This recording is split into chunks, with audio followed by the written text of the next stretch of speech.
Well, UFC fans, we've got a lightweight title fight, UFC 302, Islam Makhachev versus Dustin Poirier, and the Big D is ready to break down UFC 302. Before I bring in Billy, please subscribe, like, and share the Spunky Spectrum Sports YouTube page, where it might be football, might be golf, might be baseball, or it might be MMA. Also, check out the Big D podcast for the audio listeners, Spotify, and Apple. So, joining me, the guy with more first inning home run bets, best ball drafts, and MMA picks than thoughts running through my head. Fantasy Labs, Action Network, Billy Ward. So Billy, do you have a first inning bet on any of the games today? I have two. I don't remember off the top of my head, but actionnetwork.com, you'll find them. We get a lot of follow me in the app on the Discord as well. Actually, no best balls drafted yet, though. I keep meaning to get to it, but I think I'm probably going to be like a June, July project for me. It's just so much going on this time of year. Yeah, I've dabbled in a few best ball drafts, so something else we'll be dabbling in this weekend is UFC 302 when we've got I don't know a lightweight title fight between Islam Makhachev and Dustin Diamond Poirier. What do you see here? Because I see this fight going one way, and I bet you see it too. Yeah, I mean, obviously, the likeliest outcome is we kind of just see the Habib fight against Poirier over again, right? Like, there's nothing that Dustin Poirier has done since that time that would really lead you to think something has changed significantly. You know, he beat Dan Hooker, Conor McGregor a couple times, lost Oliveira and Gaethje, beat Chandler and BSD. Like, we know who he is, right? He's 35-ish. Yeah, 35. Not much is going to change in his game plan. I guess the question is how comparable is Makhachev to Habib? Is he every bit as good? Is he almost as good? My read on it, at least so far in Islam's career, is he's probably a better striker than Habib ever was, at least more dynamic of a striker. I think his grappling is not quite the same level. I mean, it's hard to imagine that Habib in his prime wouldn't have finished Volkanovski on the ground in that first fight, or would have let Volkanovski succeed so much as he did in the grappling. So I think there's that element of it to consider. But honestly, given how weird of a sport MMA is and the way this price tag has gone crazy on Poirier, if you can get Poirier close to 5-1 odds, I think I'd have to take it. One thing I think we're probably going to talk about a lot this week, not just you and I, but the industry in general. This is the first event with the new UFC gloves, and they are significantly lighter, which means less padding. I think that's kind of a big advantage to strikers because Poirier is the bigger hitter here, right? He's got a lot of knockout wins, big punches. We just saw him against BSD. This kind of raises we talk about puncher's chances a lot. I think this makes the puncher's chance go up a little bit just because we're a little bit closer to less padding on those gloves. One punch can do a lot more damage. I'm looking at a lot of spots where if we've got a striker versus a grappler in this fight, looking at the striker by KO. With that said, if you're going to bet Poirier or use him for DFS or whatever, you might as well just bet on his knockout prop because he's not going to win a decision. He's going to get grappled all over the place. Submission seems unlikely, although, maybe he drops him with a punch, Islam takes a bad shot, and he goes for his favorite guillotine. I was remember watching the Poirier and BSD fight in Miami. I'm like, why are you going for all those guillotines? I'm like, I heard his coach say, stop with the guillotines. Yeah, Poirier did an interview with Ben Folks, who used to do some stuff over at Action. And he said, he's like, Mike Brown, the ATT head coach, he tells him all training camp, he's like, we're not going to do that. We're not going for guillotines. We're not doing that. He's like, but I might get him. I might get him this time. It's like, no, you're not going to. And I should point out, Islam will not tap out to anything. So if you have a choke on him, you better wait till he's asleep because there's no way those guys are going to tap. Yeah, but thinking about Dustin Poirier here. I mean, we've seen him fight Khabib. We've seen him fight Conor McGregor. I mean, he didn't look great in the Saint Denis fight until all of a sudden reversing and then finishing Saint Denis. I mean, we know, especially for lighter fighters, that age 35 is like that period where they It's the magic line. I mean, the stats, no one No one at 155 or below has won a UFC title past age 35. And at 170, there's only been like a couple instances.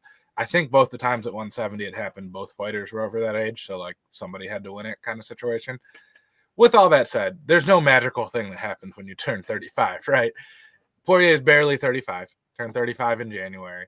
Makhachev is, I feel like we think Makhachev is a lot younger than he is. He's 32 and a half. It's not like there's some huge age gap here. I'm not worried about that. If anything, I think Poirier probably has a cardio advantage here. We've seen time and time again him struggle early in fights, then pull a knockout out of nowhere. If Makhachev can't finish him on the ground, and he might be able to, I'm not saying that's the case, that's 5 chances for Dustin to get up, land some big hooks. We know he can pull off a late stoppage. That's not totally out of the question. So it's an interesting fight. It's a tough one for DFS because, the likeliest outcome is Makhachev takes him down pretty quick and we don't get a lot out of Poirier. But unlike Khabib, Makhachev is not the guy who immediately goes for the takedown. He'll stand and trade a little bit. We saw him play on the feet with Volkanovski in those fights, kind of more than I expected him to. And we've seen that in other fights with him. I think he has a standing knockout somewhere on his record. Got a lot of fights in here. So it wouldn't be the craziest thing to see a little bit more striking from Makhachev. And if we get that, it's going to be a good DFS fight because Poirier has such a high output and then Makhachev's takedowns. Yeah, especially with what Makhachev did in the second fight, finishing Volk with one of the knockouts of the year in October, right? Right, yeah, obviously that was a standing knockout. I meant he had one before that as well, but yes, obviously his most recent fight, head kick knockout. It's definitely more a part of his game than it ever was for Khabib. Honestly, do you think that Poirier's camp is going to look back more on the Khabib fight? Because thinking Khabib, yes, different guys. I think Khabib's better on the ground, but Makhachev's probably better on the feet. Do you think the Poirier camp will look back at the Khabib fight more? I kind of hope not. And my guess would be no, that they're not. And that's just because, you're trying to come up with a way that your fighter can win and tell yourself a story on how that's going to happen. That was not a fight where Poirier really ever got anything going. He landed, I think, 12 significant strikes over the course of the whole fight, got taken down 7 times, submitted in the 3rd round. If there's a silver lining there, the fact that he got taken down 7 times in 3 rounds means he got up a few times in there too. So if you can work those get-ups, get those a little bit quicker, make Makhachev work, maybe exploit a cardio edge. Not that Makhachev has bad cardio, but, Volkanovski took that 5th round from him pretty cleanly in the first one. That might be the one insight you're trying to glean. I've seen some people, I haven't dug into the tape enough here, but the way that they shoot for takedowns is a little bit different between Makhachev and Khabib as well. So you don't want to overcommit to learning how to stop Khabib's takedowns when you're fighting a different guy this time. So there's that element. But if I was those guys, it's like, hey, here's how you got up. Cool. Remember that. But other than that, we're moving on. And then if you're Makhachev, maybe what you do is if you have Poirier on the ropes, you go and finish with the knockout, ground and pound, submit him, do whatever. I think the question on the Makhachev side is how strongly they feel that Makhachev has better cardio and can take this deep into the fight. Because if you think you've got better cardio, then you do the Khabib game plan, right? You take him down against the fence, you let him get most of the way up, you drag him back down, you make him burn all that energy. The negative side of that is Makhachev is burning energy too, bringing him back down. So that's the big question for me if I'm in that camp is like, do we think we can beat Dustin Poirier on cardio and wear him out? Or should we be trying to take him down in the center of the mat, give him less opportunities to get up, beat him up and finish him there? Poirier's been submitted a couple times. Oliveira tapped him. Khabib tapped him. It's not impossible. With that said, he's a high-level BJJ black belt. I'm sure he's been working his submission grappling, getting ready for this fight. So it's not the easiest task to just say, oh, yeah, we're just going to finish him on the ground. Like, great. We'd all like to do that, but it doesn't always work that way. So that's the dynamic I'm going to be watching here is, are they trying to do that little cheeky, I'm going to half let you up just so you tire yourself out thing? Or do they go, Poirier is not going to get tired. We better just try to kill him? What's going to be different about this fight compared to the fights against Volkanovski? Because I mean, Volkanovski was coming in weight class, one is short, no one is obviously Poirier's fault. Been 150, 55, so I mean, not a problem there. But what do you think? What do you think stylistically is going to be different from Volkanovski fighting to Poirier fighting? I mean, the range is a totally different animal here, right? Because Volkanovski is 5'6". They list him at a long reach, but that's because his shoulders are like this wide across. But his arms are, only he's got tiny little stubby T-Rex arms outside of those. So that's going to make it different for Islam in that he has to get a little bit closer. He can't just wait on the outside, and then with Volkanovski, he could just wait on the outside, and then when Volkanovski stepped in, he takes him down. Poirier is an inch shorter, but they list him with 3 inches longer reach than Makhachev.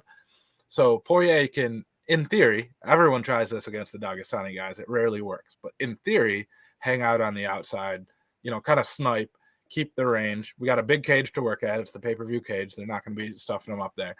So just that footwork element of it, I don't think Poirier's footwork is as good as Volkanovski, who has, some of the best movement of any fighter I've ever seen.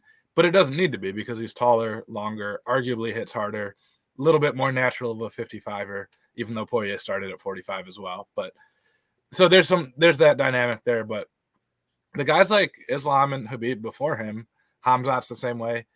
They don't really have a different game plan against different guys. In the broad sense, they're just going to try to take you down and smash you on the ground. They're not rolling for arm bars or looking for high-level submissions. They're going to get on top. They're going to hit you. And if you make a mistake trying to defend punches, they'll take the submission when you give it to them. That's it. How they accomplish that varies a little bit different. Are we working against the fence, shooting out in the open, looking for trips, whatever? There's some minor differences there, but they don't care who they're fighting. They're doing the same thing one way or the other. I think one major difference is that Volkanovski was a right-handed fighter. We know Poirier is a southpaw. Yeah, I feel like Poirier switches a lot. I think they list him officially at southpaw, but he moves back and forth. But you're right. Of course, that's obviously a good point. But everyone's the same handedness on the ground, which is where they're trying to take it anyway. If I don't know how much Islam wrestled growing up versus Sambo versus whatever else, a lot of right-handed wrestlers stand in what we would call a southpaw stance. He might even be more comfortable shooting to someone who has their right leg forward. I'm speculating. I don't know any of that. I don't think it's going to make a huge difference. He's still going to look for takedowns, still going to try to do the same stuff. Why would you stand and trade with him? It just doesn't make any sense to me. I'm guessing. I mean, have you read into anything that this could be Poirier's last fight? I mean, I've heard rumors he could retire depending on what happens. Yeah, but he's been saying for a while he doesn't know how many he has left in him. And he's never said, I'm going to retire after this many fights. He just keeps saying, I'm getting close to the end. And we all could have told him that anyway. So I'm not worried too much about it. There's kind of like one of those memes in MMA betting that you never bet on a retiring fighter. I don't think this counts. He hasn't said anything firm enough that it sounds like this is the last one for him. Or like Charles, not Charles Oliveira, but Glover Teixeira's last fight, right? Yeah, I mean, when guys tell you it's going to be their last fight, you can almost always bet against them fairly comfortably. Sometimes we see both guys retire in the same fight, which throws that math off a little bit. But yeah, I'm not worried about that this time. I honestly think I don't know. I could see it either way. I could see him retiring if he wins the title, just cool, I did it, But I could see him retiring if he doesn't because it's probably not going to be another shot for him unless he sticks around another 2-3 years. What do you think happens with Makhachev if he wins? I mean, is there a potential fight with Sorokin? It's got to be Sorokin. Yeah, I mean, they wanted this to be Sorokin in the first place, but Arman wasn't ready. Arman did the right thing. He's only 26. No reason for him to rush into this on 6 weeks' notice. He has a close loss already to Islam. So if you lose 2 of them, you're probably not getting a third, at least for a long time. He did the absolute right thing. Sit and wait your turn. Get better. I'm super geeked out for that fight. I think that'd be a tremendous fight. Just the craziest grappling match we could ever expect between 2 guys who are incredible at it. That's the obvious next one. I know he keeps saying stuff about going up to 170, but like, dude, you haven't defended against a 55er yet. There's so many good 155 contenders. You know, outside of Arman Tsarukyan, we've got Gamrot, who in theory beat Arman Tsarukyan. Oliveira could have had the shot. If BSD beat Poirier, he could have had a shot.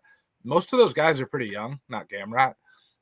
So we could have a fun, active division here for the next couple of years without Islam having any need to go up. Maybe he goes up to 170 at some point, but I would be a little bit annoyed if he did now, just because there are so many deserving 55 contenders, in my opinion. Yeah, but maybe he's thinking I could pull a Conor McGregor and hold two belts at the same time. Yeah, and how many times did McGregor defend those belts? Go ahead, look it up. Not many. 0. The answer would be 0. So, like, yeah, if you're McGregor and you're doing that because you just want the money or whatever, sure. I don't want to see this division of all divisions held up because a guy's going up. Like, Volkanovski deserved his chance to go up. He cleared out everybody at 45. Well, between him and Max Holloway, they cleared out everybody at 45. Holloway cleared everyone out, then Volkanovski kept beating Holloway. There was no guy at the time that we were banging down the door to see Volkanovski fight. There's 3 or 4 matchups for Makhachev that I'd be super excited about right now. You know, Arman, Gamrot, I guess Benny Darrier's coming off too. Money Moicano's coming on kind of strong with the last few fights. He might have one less in him. You know, BSD, if he can build back up after losing to Poirier. He looked great until he lost to him too, which is another part of that. There's no shortage of 155ers. Okay, so after all that discussion with for the 155 belt, we're talking a middleweight bout between Sean Strickland and Paulo Costa. So, what do you see happening in the co-main? I don't know. This is very tricky because depending on how you look at it, Sean Strickland could still be the champion. Lost a very close split decision against DDP. You know, arguably still the best middleweight in the world. That's argument number 1. Argument number 2 is he fought Israel Adesanya like 3 weeks after Adesanya got arrested for DUI. Adesanya clearly wasn't taking that fight seriously. Strickland, you know, beat a guy who didn't want to be there and is building his career off that, but he's really not that good. So which one of those, what's your feeling on Sean Strickland? Which one of those is it? Because that's a big determining factor here. The one thing I'm leaning towards Paulo Costa here, you know, clearly a better athlete, bigger, stronger, more powerful. Hasn't looked great lately. But like we were saying before, you put some new little gloves and you take away drug testing from Paulo Costa, of all people, he seems like a guy who's going to be a problem with some of these changes we've seen in the sport. Because remember, no USADA anymore. Paulo Costa never tested positive for anything, but he walks around with a drug that says secret juice, and he looks like a pro bodybuilder. So there's reasonable suspicion is all I'm going to say about Paulo Costa. And we got the little gloves. He's got more power. That's my lean here, is that Costa just needs to land one while Strickland needs to beat him up for 15 minutes, and Costa probably finds it. But I don't have a strong lean either way. I feel like, I don't know, this feels like one of those matches where Strickland's got to win rounds when Costa just got to win one moment. Right, exactly, yeah. And with that said, winning that moment against Sean Strickland is very hard. Like, his defense is probably his best attribute, is his striking defense, his ability to stay in the pocket and just slip punches. His stats don't really tell the story because if you look at his stats, he does get hit a decent amount, but he almost never gets hit flush, right? Like, you never see a guy just cleanly crack him square in the jaw, other than Alex Pereira, who he obviously, that was a whole different story. But that's the other thing with Strickland too, is like, is he just going to decide that he doesn't care about the game plan and do some silly stuff? That's always a risk, but it's also a risk for Paulo Costa. So this is a fun one. It's a little bit of just good old-fashioned craziness on both sides. I don't have a great read on who's going to win it or how it's going to go. We have Dan Tom over at the Action Network, also writes for MMA Junkie, who's going to do our breakdown. Very excited to read that. Dan Tom is super into striking. Like, he took a vacation in Thailand to go train for a month, that kind of thing. So anytime we think it's a striking match, if I can get his thoughts on that, I tend to defer to him. Like, I'm the grappling expert on the team, but Dan covers all that striking. So everyone watching this, be sure to keep a lookout for that Thursday or Friday. He's he knows his stuff when it comes to the striking.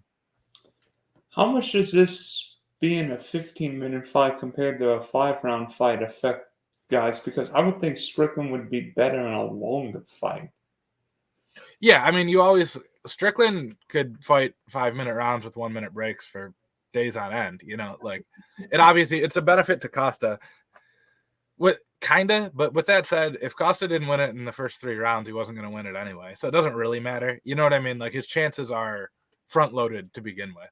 So they could put another 2 on there, but if we get to halfway through round 3 and Sean Strickland's still conscious, it's probably not going well for Paulo Costa. Yeah, because then Costa's the one. Then Costa's the one getting jab or getting right hand, and it's like, this is not going well. Well, yeah, and Strickland, he just wears you down because it's death by 1,000 cuts. He taps you, jabs you over and over. Doesn't get tired. Footwork stays going. He doesn't swing too hard, which is why he doesn't get tired. This is, from a betting standpoint, I'm probably going to play like Paulo Costa finish and then wait for Strickland live bets and hope if Costa doesn't finish him, we can get a better price on Strickland. That's kind of the way I'm going with it. Interesting one for DFS, just because Strickland kind of sort of doesn't always put up enough points to justify his price tag here at 8,800, especially over a 3-round fight. You give him 5 rounds, he'll get there on volume. So I think Costa's the better DFS play overall, just because he has more upside, but it's risky, and I'm probably not playing this one in cash.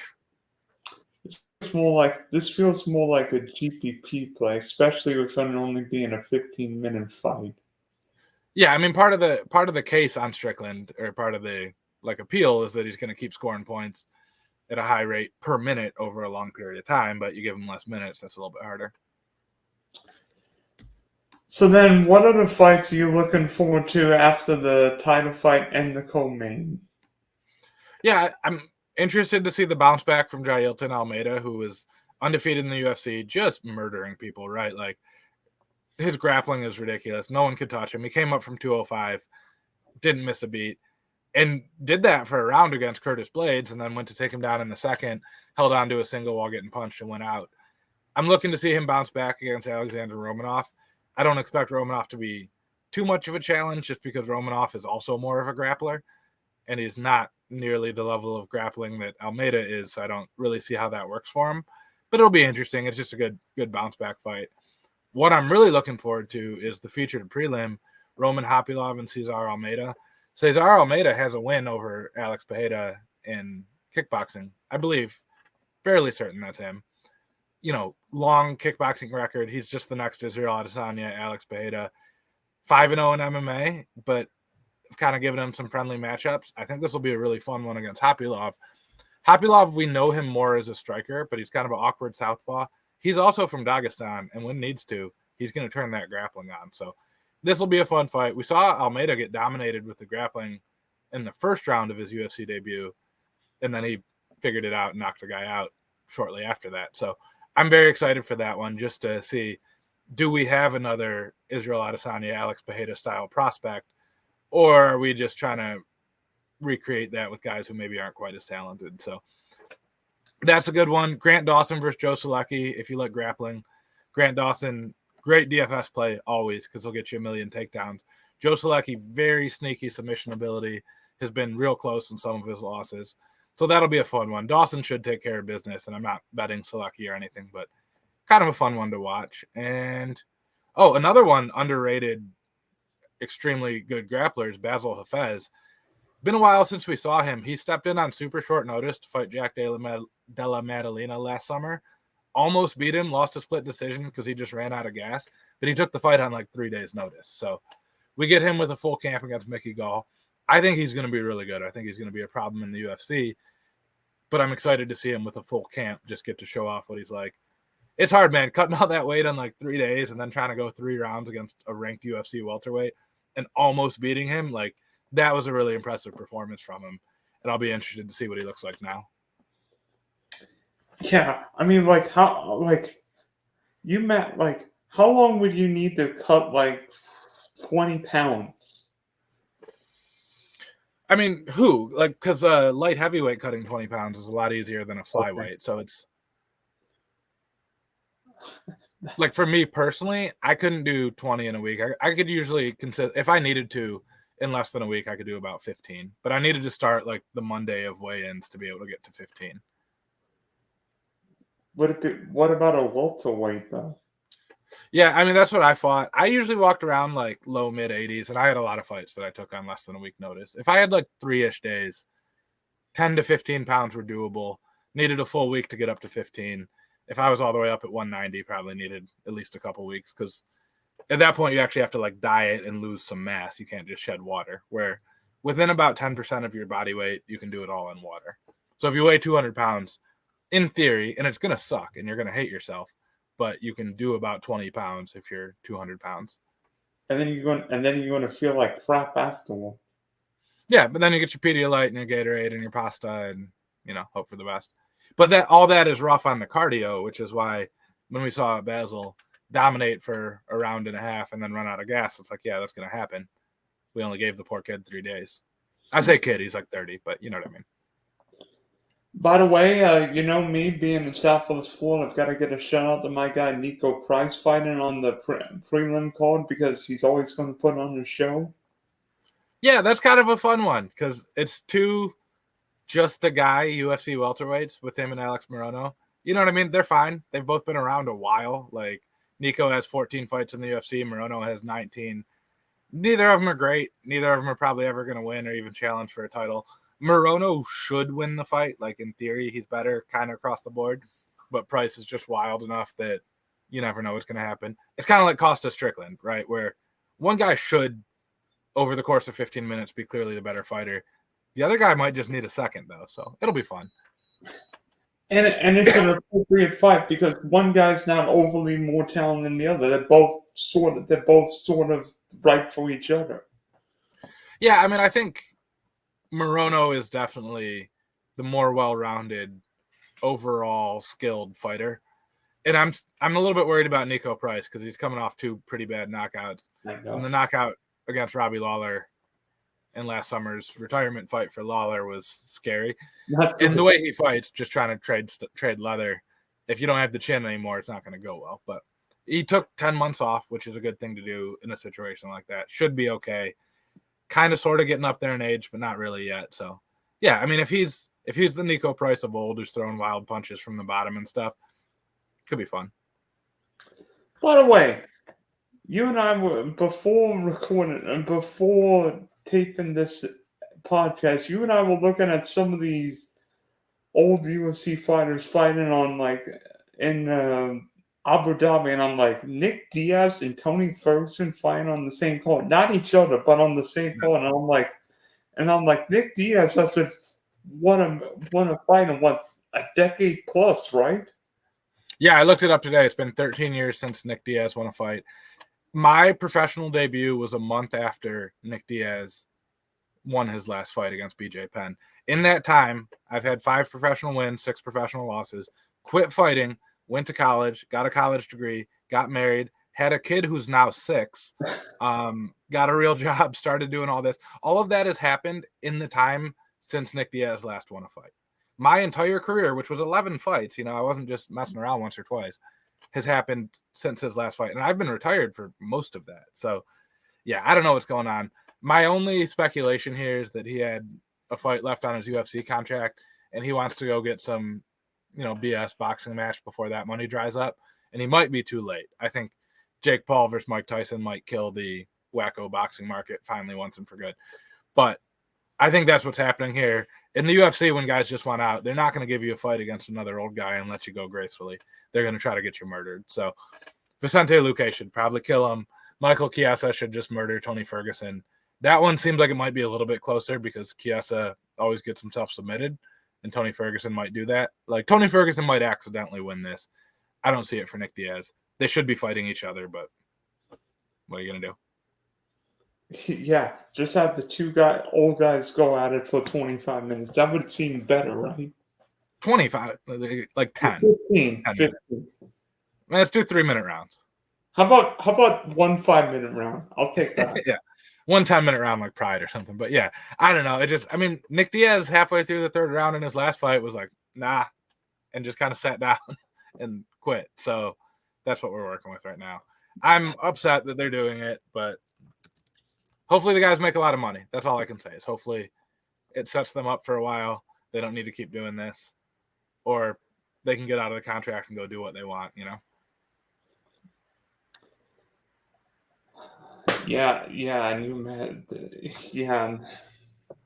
it's weird to have a card in Abu Dhabi, but that's not a title. That's not a pay-per-view card. Yeah, because, I mean, that's been getting weird where the Middle East has been trying to get more events there because they got the one in Saudi Arabia. They've got that one in Abu Dhabi. I think they're still doing the Abu Dhabi pay-per-view at some point. Like, usually that's October. So it's interesting. If it makes the UFC put together better cards because they don't want to bring trash over there, fine, you know? And that actually looks like a good card overall. I just don't like that part of it. Yeah, I mean it's a really stacked card. Mackenzie Downs fight on that card. I'm interested in that though because she said like a month or so ago she was going to do the Abu Dhabi Combat Club ADCC no-gi grappling tournament for the first time in a long time. Former winner of it. Like she's one of the best female no-gi grapplers ever. And that's like 2 weeks after that. So we'll see how that goes. I'm hoping she still does that. I'm honestly more excited to see her grapple again than I am to see her fight because her striking is not good and it makes me sad sometimes when she gets punched. So hopefully she gets to do both. Hopefully she makes a ton of money. That's kind of where I'm at with these guys. Like, hopefully it's worth it for them and doesn't make all of us sad to see them unconscious. Yeah, and I think that's the week after the Manchester pay-per-view, right? Sounds right. I don't know. I just looked it up. They are doing UFC 308 in October is back in Abu Dhabi. Okay. Yeah, it is the week after. I'm kind of surprised doing that back to back. That's cool. It'll be a good summer for us as fight fans. Hopefully they chill out a little bit in the fall so we can all focus on football and then round and round we go.